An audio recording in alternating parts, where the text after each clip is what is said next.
All right. So thanks for hanging out with me and having all these long conversations. This is fun, but I think this is kind of probably the episode everybody's been waiting for. What do I do? This reactive versus proactive approach. And we were kind of talking in between shows about, we are talking about COVID and COVID long haul, but some of the things we're going to talk about that can address the gut and immune system would apply whether or not you had COVID. Although I think all of us have probably had COVID. It's pretty, yeah, exactly. I don't know. I haven't met somebody that's like, oh, I never had it. You probably had it. You didn't know you had it. Right. The first time I had it, I just was tired. That was it. I didn't have a cough. I didn't have a sore throat, all that stuff.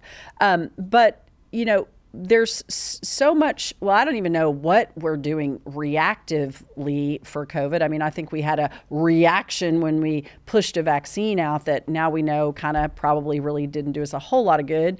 But let's talk about, being proactive in just giving our body what it needs to decrease the opportunities that COVID and that can present. So let's just talk about that. Let's break it down. If I were going to just start with one thing, what would I start looking at today?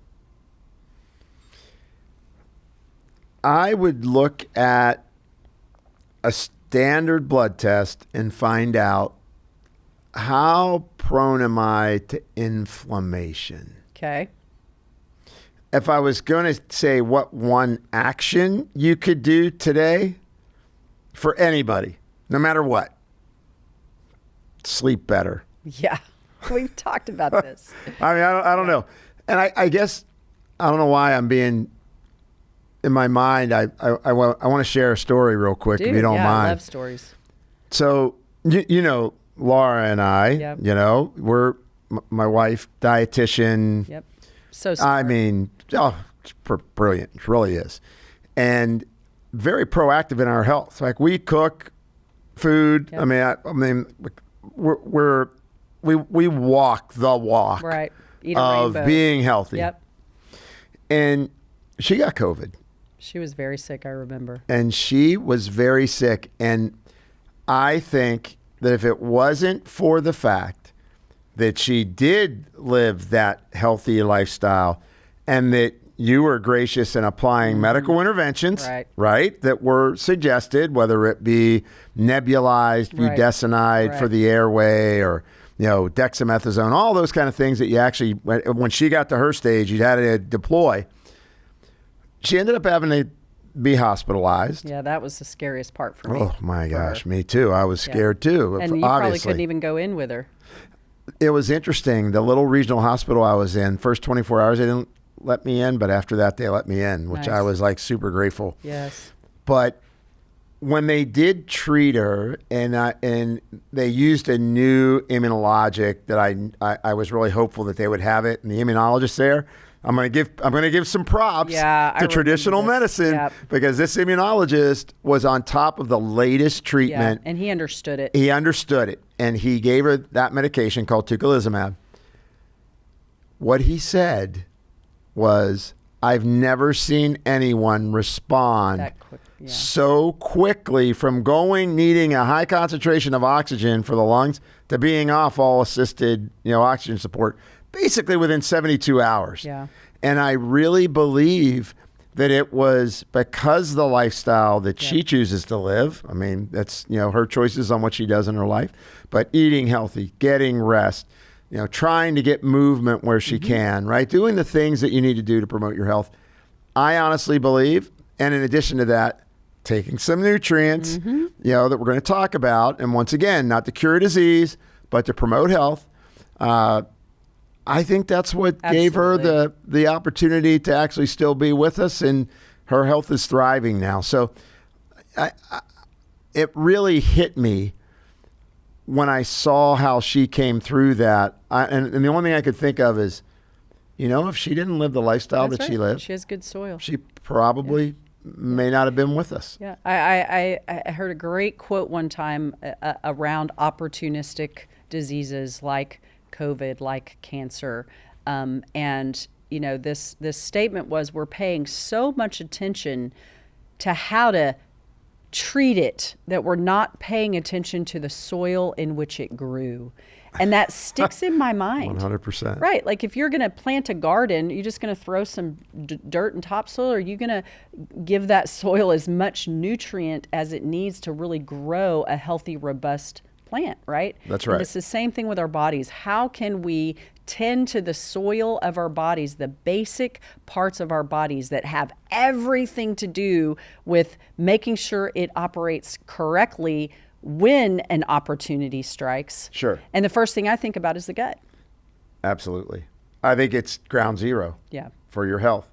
And so, we're both passionate about a few things on the gut. I mean, we always end up having long, lengthy talks. But let's break it down for people. Yep, let's do that. That's good. I mean, one, everybody's got to get fiber. I'm going to go to fiber before I go to probiotics, because with fiber, you may be able to feed, if you have a healthy microbiome, which I don't know how many people have that these days because of all the medications. It's not just the antibiotics. If you've been on oral contraceptives, if you're on PPIs, acid blocking meds, metformin. Yep. It's a big one. Statins can do it. Psych meds can do it. There's a whole different categories of meds that can alter the microbiome.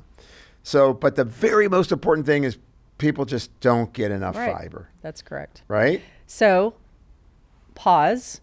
What's a good, easy alternative to add fiber? Besides, obviously, we're going to tell everybody increase your healthy vegetables and healthy grains and, all of the things that are important in that area, of course.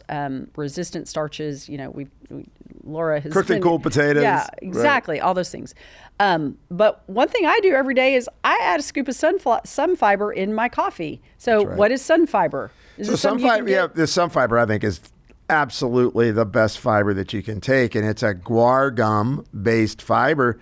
And I think the best thing about it is it's not grainy. You put it in your coffee, you don't taste it. You put it in water, you don't taste it. And it doesn't thicken. It doesn't thicken anything. And the big thing is when you take guar gum or sun fiber, it binds up that lipopolysaccharide we talked about in the other episode. And so it really helps to bind up the bad stuff, the byproducts of kind of unfriendly flora metabolism or the breakdown of the unfriendly flora. It allows for helping in terms of metabolism of our hormones, for example. That's right. Helping us with cholesterol, because fiber helps with getting cholesterol out. And I just think first of all, it's kind of funny. We can tell people we want them to eat National Cancer Institute, because you brought up cancer and the soil. The recommendation for the National Cancer Institute is that we should eat not 9 to 13 servings of vegetables and fruit a day. Oh, yeah. But the problem is exactly what you said. So many Americans are lucky to get 1 to 3. Right. And so if you're not going to, and now with the popularity of the carnivore diet, ketogenic diets, we're moving away, it's even worse. Right. No fiber. And so you've got to get fiber in your diet. Please, everybody. It's going to help you so much. And Terri, we've talked about this as well. Who loves you more after you get them to have a regular BM? Oh my gosh. It's like you're their favorite person forever. Yes, that's the number one, especially for women. We've talked about this, but women have a very big problem with constipation and having, and that's how one way you have a healthy gut is that you do have regular bowel movements, and they're not too much, they're not too little, they're not too liquidy, they're not too, listen, this is a medical show. We're going to talk about weird stuff. Yeah. But it's important to talk about, so quickly, what are some quick, easy ways to get more fiber in your diet besides sun fiber, which I love, that's extra. Sure. Yeah, I mean, so obviously, eating vegetables is a great way to get fiber. But you only get 2 grams of fiber per serving of vegetable or fruit. I always tell people we eat 3 vegetables to every fruit, because as soon as they hear eat more fruit and vegetables, they eat a pineapple, a bucket of strawberries, and a pint of raisins. Sugar goes through the roof. Oh, yeah, great. So 3 vegetables to every fruit. So vegetables and fruit provide 2 grams of fiber per serving. It's not a lot. It really isn't when you think about it. How much do we need a day? Yeah, when you need 35 to 50 grams of fiber a day is the suggested number. You can see why. And then legumes, otherwise known as beans, right? So beans will provide 8 grams. That's a good one. Which is a good one. And that's why people also get gassy, because you're providing a lot of fiber for the microbiome to But there's metabolize. a way to make those beans not so gassy. That's you can right. soak them. Yes. I learned this from my son-in-law, who's a chef. Yeah. Do it. Yeah. Give them. Yeah. Soak them in water with a little bit of vinegar, right? And then you pre-wash them, and then you cook them. Yeah. And so, to your point, I think it's hard today to get that amount of vegetables, fruit, and beans in. One, everybody's on the move. And everybody's on the GLP-1s. And everybody's so they're not eating. Yeah, they're not eating. Big mistake. And then I think that, we're not very active. Yeah. And so how does activity affect the gut? Well, you're just lofting me these wonderful questions. I'm so happy. So activity is super important, because moderate activity, like you say exercise, moderate exercise actually promotes a healthy microbiome. Okay. Pause.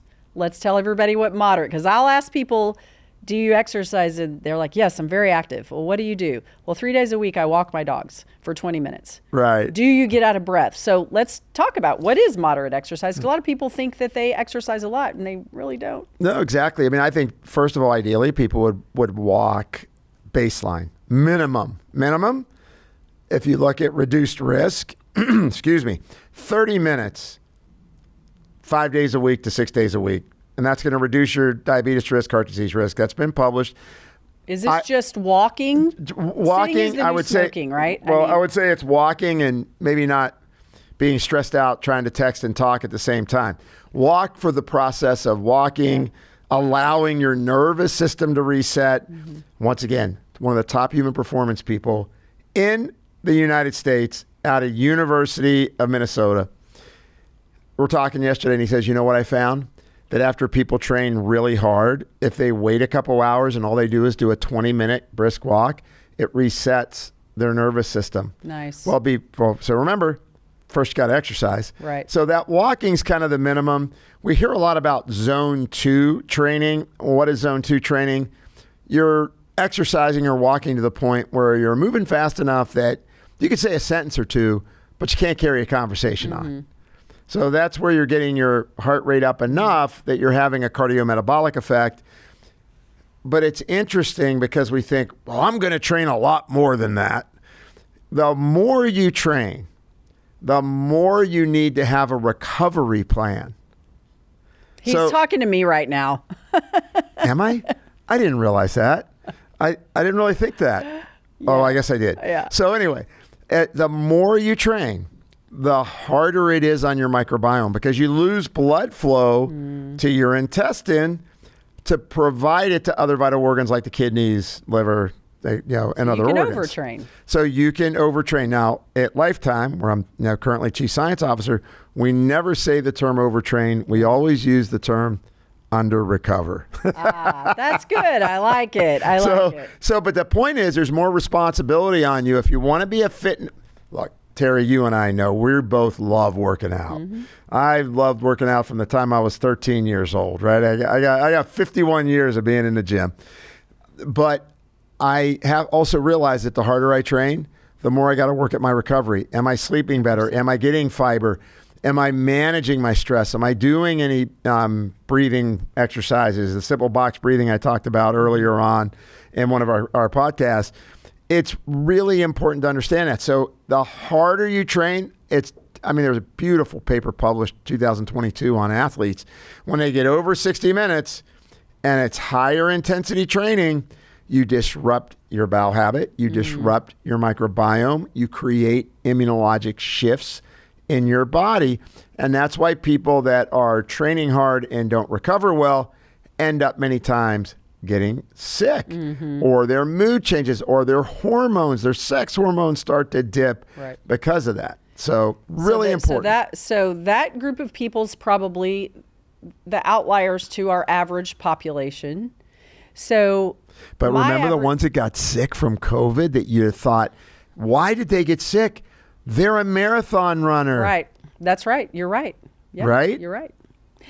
So back to how activity impacts the gut, because we've already talked about one of the first things we needed to pay attention to, whether you've had COVID or not, the gut is the root of every inflammatory disease.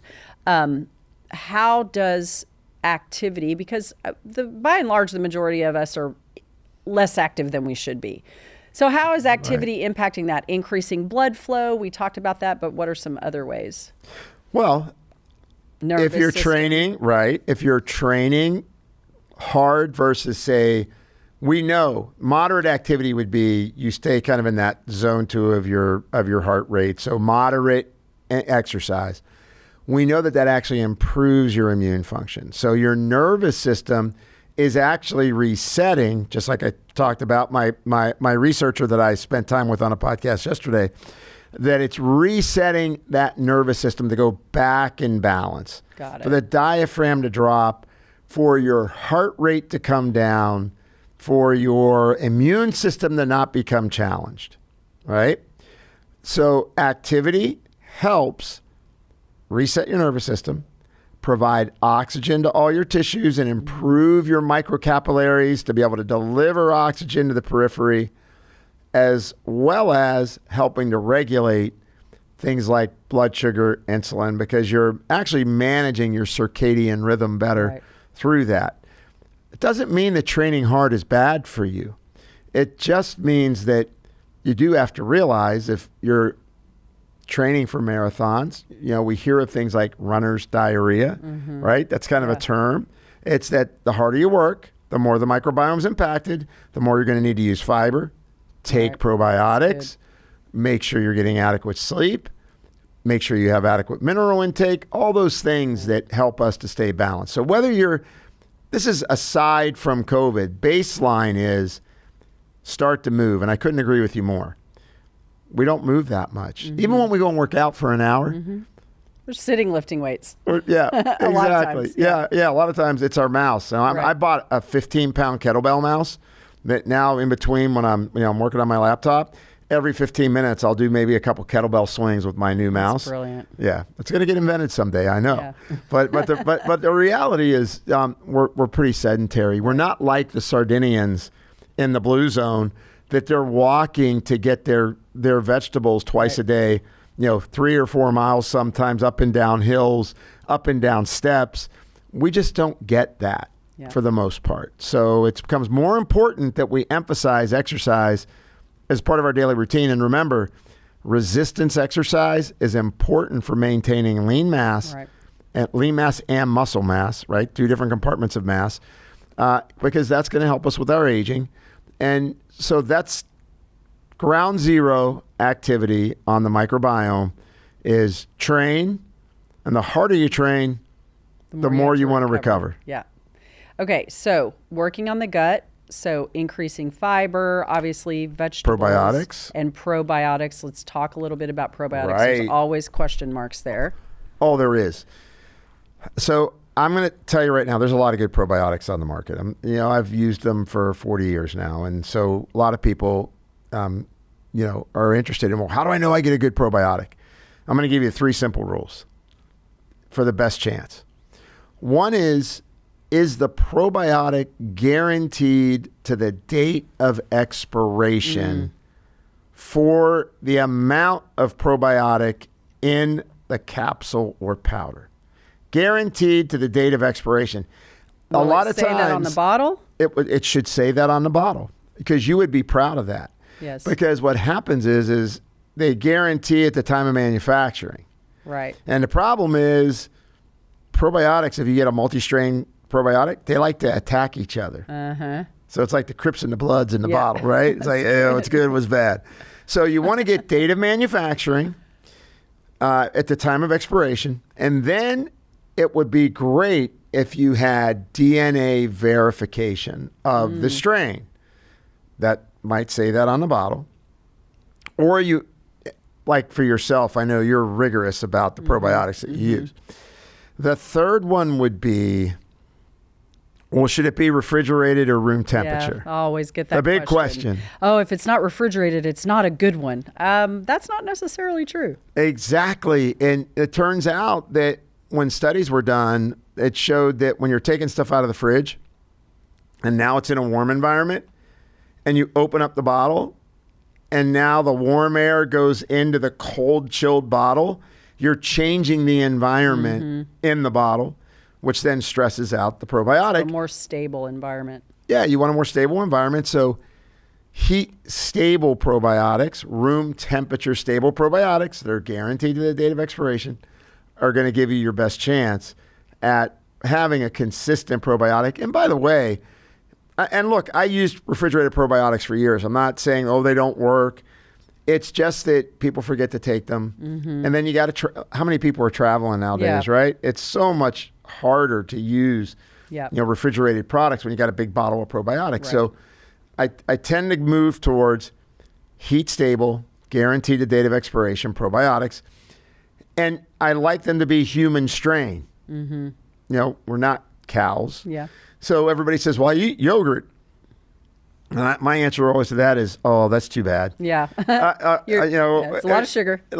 Sugar, maybe a dairy sensitivity. Cow's dairy is one of the big allergens that people develop. And it doesn't necessarily have human strain flora. Now, people eat fermented foods, which is kind of cool. That's good. If you like sauerkraut. I used to make my family crazy because I would drink sauerkraut juice. I would buy you can buy it. Fermented sauerkraut juice, and I would drink it, and I actually liked it. I liked the tart taste. Wasn't a big fan in the family. Yeah, no. So that was different. So those are two biggies. I'm going to have fiber, and I think that probiotics for a lot of people, even if they don't take them every day, if they take their fiber every day, and they did their probiotic 3 times a week. Yep, it's plenty. You're going to get a good baseline. Right. So that's step 1. So gut addresses a lot of the issues as far as like inflammation, lipopolysaccharides, getting that under control. So just addressing the gut and getting activity and getting sleep. Those are 3. Do not pass go. Those have to be a part of any prevention program, whether it's COVID long haul, treating COVID long haulers. We talk about this. This is a baseline thing that we're doing. So let's move a little bit more into what are some other key target nutrients that could help assist the body in improving immune function and inflammation. So we've talked about curcumin, we've talked about green tea extract before. So let's kind of break some of those down and really talk about in patients that you and I have had, what are some of the things that we've done with them? Well, I sit down and talk about the gut. You got to have probiotic, and you got to please take one thing, out of your diet that is inflammatory. If you tell people they've got to stop eating this and drinking this and that, it's kind of like, I just might as well forget it. It's too hard. But if we can just kind of meet them where they're at, just start with, how about just don't eat anything that comes in a package. Let's start there. That's a tough one, but if you could just minimize the packaged processed foods, you are making leagues, towards decreasing inflammation. So obviously food and diet, Mediterranean style diet is probably one of the best. It's the most, I think, anti-inflammatory diet. You could tell me more about that. Yeah, I agree. I think my biggest issue there is I probably go a little bit lower carb than Mediterranean, but I would say Mediterranean-esque because once again, Mediterranean diet comes from people that live in the Mediterranean, and people that live in the Mediterranean are walking a lot more than we are. That's right. And you know what? They take weekends off and they stop work at 5 and they sleep. And so, and they create social acceptance as people get older and create a culture of well-being for everyone. So it's a little bit different, but I agree with you that, Kit Kat bars might not be the best thing for you. Right. The less packaged food, the better. The thing that I do too is sometimes if people are hooked on, I want a bar that's in a package, well, hey, here's healthier protein bars that you can get. Minimal ingredients that you can pronounce. Exactly. And here's a list of all the foods you can have. Right. Because I'm with you. When you start to just take things away from people, they kind of feel abandoned and desperate. Right. And so I think it's really important that we help people, figure out the food piece. And then also timing of food. Right. Circadian timing of food. Yeah, you should eat during the day and probably not eat after 7 p.m. at night. Right. And if you have to eat after 7 p.m. at night because you're a night shift worker or, you work evenings, it does put you at a little bit of a disadvantage. So you should even work harder at trying to make good selections on food. And then that next step well, what else can I do as it relates to food is start to just be aware of how you feel after you eat. Absolutely. I can't tell you how many times when we just tell people, hey, you know what, maybe take the gluten out for a month. Take gluten out, maybe take dairy out. Take sugar out for a week. Yeah, how do you feel? Amazing. I feel incredible.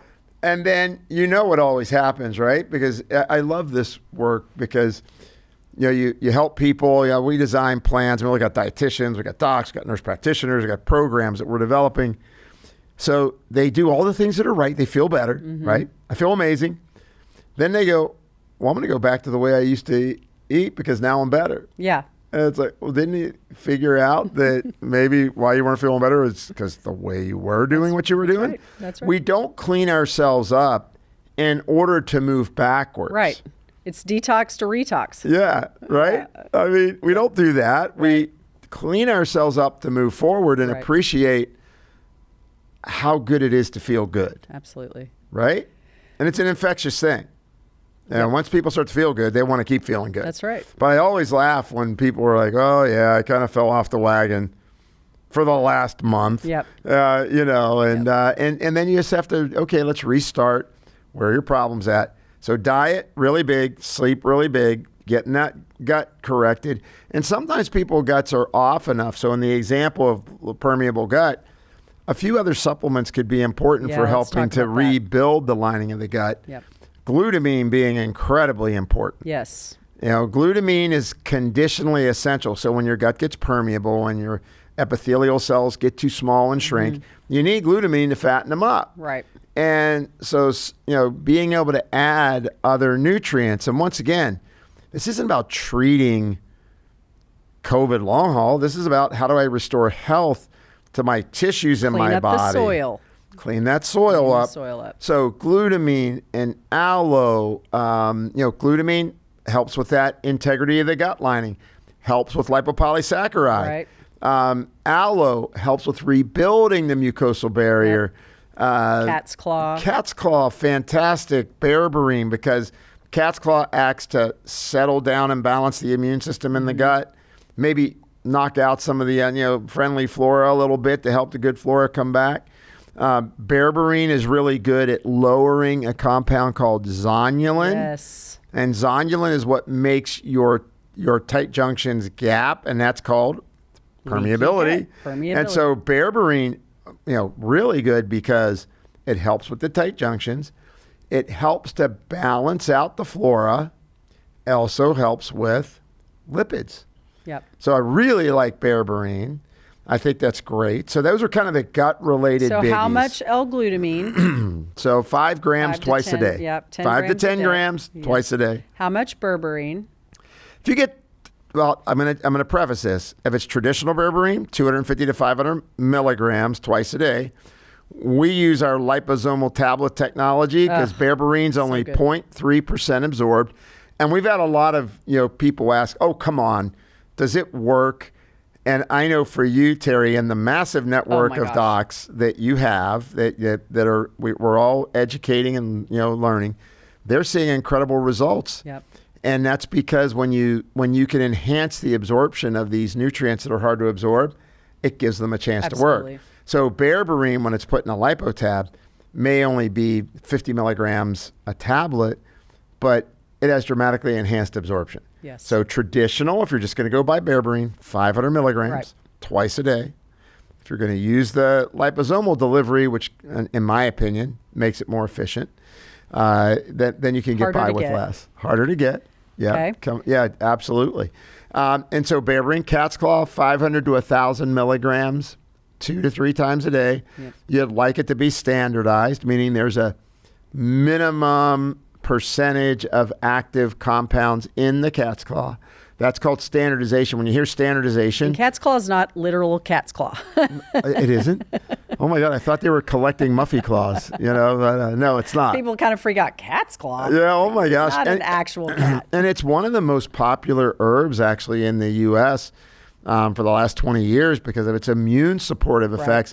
It's actually from a vine called Uncaria tomentosa, and it's because the vines have a claw that comes out that looks like a cat's claw. So that's how it got the common name. Phenomenal. Probably one of my top 5 botanicals of all time. Right. And then we've talked about green tea extract. Well, Let's talk a little bit about that. Oh, green tea extract, sure. So, and once again, in clinical studies, because we can't, when you talk about structure function claims, when you talk about an extra, a dietary supplement, it's about structures and functions in the body that help promote health. Right. So from that structure function perspective, green tea extracts, especially ones that are high in the compound EGCG, epigallocatechin gallate. EGCG. Whew, that's a big mouthful. Yeah, don't ask me to spell it. EGCG. That's what I got to remember. Especially don't say it 3 times fast. So that we know helps your natural killer cells to get more active and functional, so that they're prepared when you got to fight something off. Yep. And that just means that it's a food that helps your immune system. Right. Now, one of the issues with EGCG can be that in the higher doses to support that immune system, 2,500 milligrams a day, some people get nausea and gastric distress. Mm-hmm. For the weight loss effect of EGCG, powerful weight loss effect, you can be down around 500 milligrams and get the weight loss effect, because by balancing the immune system, immunomodulation, it helps your insulin receptors to be more efficient, and now you lose belly fat, and you oxidize. It's called the Beijing of fat. You get more free fatty acid oxidation, 17% more fat burn, right? And so that's that piece. But the reason you're reading about it in the literature around COVID long haul and what you can do is the immune effect. Okay. So you need a high grade, because I can tell you walk out, you buy any old green tea off the shelf, that could be an issue because there's not that much EGCG in it, which means it's just closer to a tea or closer to the natural botanical form it's in, and not the more concentrated form. Yep. Right? So that's a biggie. And what other, and curcumin, we've talked about curcumin for inflammation. Curcumin's big in the literature, right? I mean, they recommend it a lot. And that's because, so you've got this master switch for inflammation in your body. It's called NF-kappa B. Let's talk about that circuit breaker box. Yep. Remember you got the master circuit breaker that turns off the whole house? Yep.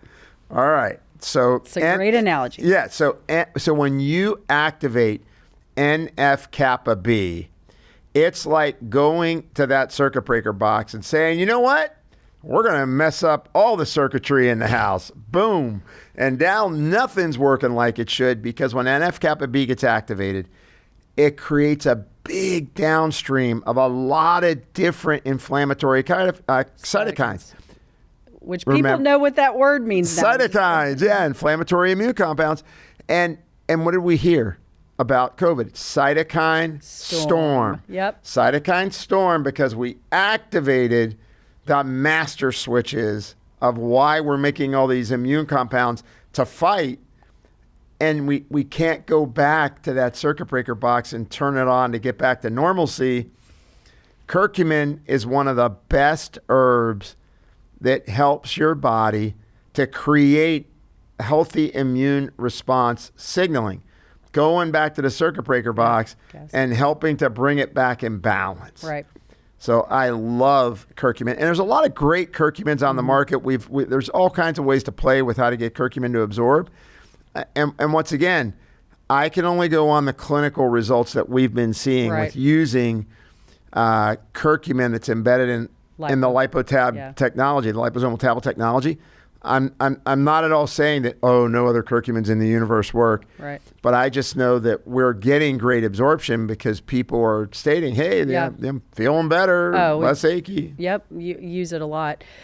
So kind of to wrap up, we talked about number one thing is sleep. We can, no matter what, and we can talk a lot about sleep and the things that disrupt sleep. And I do want to just spend 2 minutes talking about that because most of us aren't getting good sleep. Good restful sleep, good REM sleep. A lot of it has to do with too much light stimulation. I mean, drives me crazy. People are just scrolling on their phones in bed, and all that's doing is telling your brain, oh, it's, melatonin. People think melatonin makes you sleep, but really melatonin is released when it's dark. It does tell your body it's time to sleep, but melatonin is such a powerful anti-inflammatory. And we could talk about, and I think melatonin is a key aspect for COVID long haulers. And there's so many studies on melatonin and COVID. We talked about it, in 2021. We had some interviews with some doctors that were looking in this space because melatonin is a powerful anti-inflammatory and immunomodulator, and we see it has a huge impact in cardiovascular disease. So I would add melatonin to the list. CoQ10. CoQ10 is another big one. PQQ. And I don't know what that one is. Well, I was going to throw something out. You don't know. I got to do something. Pyroquinolone, quinone. Come on. Of course, whatever. Yeah. Okay. Yeah. So sleep. So sleep, number one. Those of us that, I think we don't get enough melatonin. So supplementing with a really good melatonin. I prefer a pharmaceutical grade melatonin personally. But at any rate, melatonin, working on the gut. That, we've talked all about that. And people, so many people don't know they have bad gut. Like, how do I know I have a leaky gut or intestinal permeability? Well, number one, if you're not having daily healthy bowel movements, that's one sign that you've got some issues. But there's so many ominous signs of, not ominous, I mean, ambiguous signs of a leaky gut, like depression, mood alterations, ADD, eczema, psoriasis, autoimmune disorders. People think, but obvious signs are joint aches, joint pain, anything inflammatory. When I look at a blood test that's a CRP, it's a vague inflammatory marker, but it does give me some information about what's going on in your body. That's right. And so looking at that inflammatory response is just really, really important. So sleep, the gut, what signs, we can just assume everybody has gut dysbiosis. We've talked about ways to fix that with fiber and really getting good probiotics, increasing fiber in our diet, getting a more anti-inflammatory type diet, and then wrapping it up with some things that can really help our immune system. And we haven't talked near enough about nutrient supplements, but we talked about berberine, cat's claw.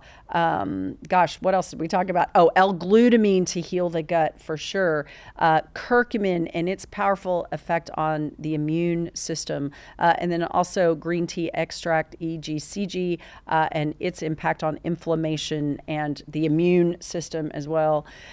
So any other supplements or any other nutrient things that we can throw in there to round out this conversation, because I think we've given people a lot of things that you can just find really good products over the counter. Right. I mean, I know every time I'm listening to you talk, I'm on Amazon going, okay, let me find this, let me find that. Right. But just round this conversation out. Would you add anything else? Sure. Well, Moducare is a plant sterol and sterolin that's a great immunomodulator, and it's a plant fat, but studies done, University of Johannesburg, Dr. Buick, fantastic for the immune system. So if you're thinking about something that's immune food for every day, Moducare is really great. Okay. And we're not going to talk about the basic ones. Obviously, vitamin C and D from all that. D3. Right, you got to have all that stuff going on. Yeah. But I think everybody knows D by now, post-COVID. Sure. Z.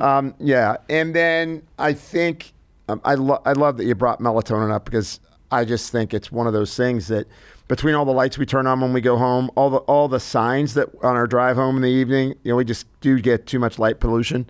And then I think mitochondrial supplements that we just buzz through, CoQ10 is a mitochondrial catalyst. You need CoQ10 for your mitochondria to make packets of energy. Known as ATP. Yep.